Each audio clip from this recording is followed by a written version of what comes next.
Here is an ASL tip. Let's talk about using your dominant hand, okay? For example, I'm right-handed. That's my dominant hand. I write with it, I throw with it, I scratch my ear with it. It's just my dominant hand, right? So one I use all the time. So I sign with it, I fingerspell with it. This is my dominant hand. I would call this one my non-dominant hand because it's like in a supporting role for my dominant hand. It's comfortable, it's how I do it. Now, if you're lefty, your left hand would be your dominant hand, and your right hand would be your non-dominant hand, right? So you can fingerspell, sign, using your left hand as the dominant one, the one who leads the charge, right? So I'm right-handed, I'll be using this one throughout the course. You're gonna hear me say, I'm right-handed, this is my dominant hand. With the non-dominant hand, make a right? So I will direct you what hand does what. And I'll say dominant hand, I'll say non-dominant hand, right? And I'll do it from a right-handed person's perspective because that's what I am. But when you hear dominant and non-dominant, and if you're lefty, well, it's easy. Dominant hand for lefty, non-dominant hand, Okay, if you're one of those incredibly fortunate people who's ambidextrous, you can do things equally well with both hands. Well, first off, I say my hat's off to you. I'm jealous.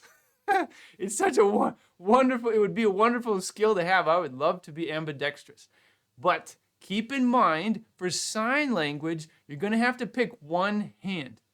All right? Pick one and stick with it. All right? The idea is, even though you have the ability to do both equally well, you stick with one hand for clearer communication. All right? Now, if you're signing with someone, you have a history, you're just whatever with this person, and suddenly you switch hands.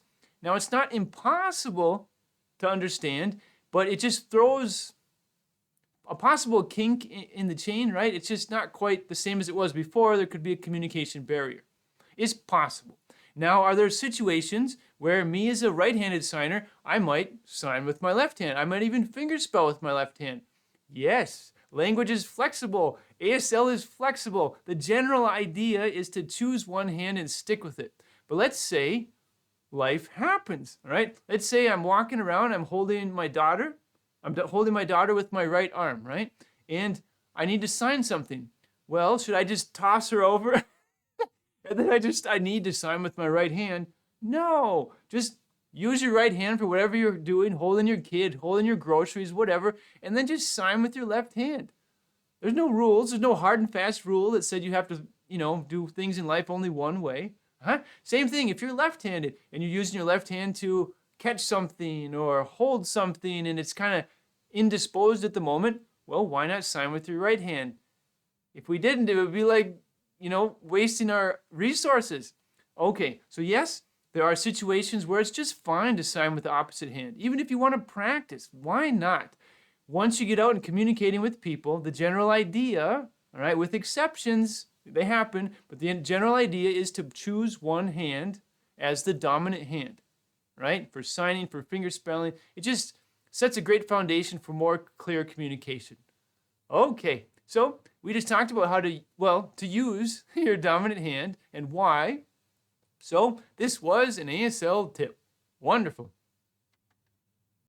Really helpful. I enjoyed the pace and the instructor was great. I love the summary quizzes that alternate between reading a sign and interpreting a sign.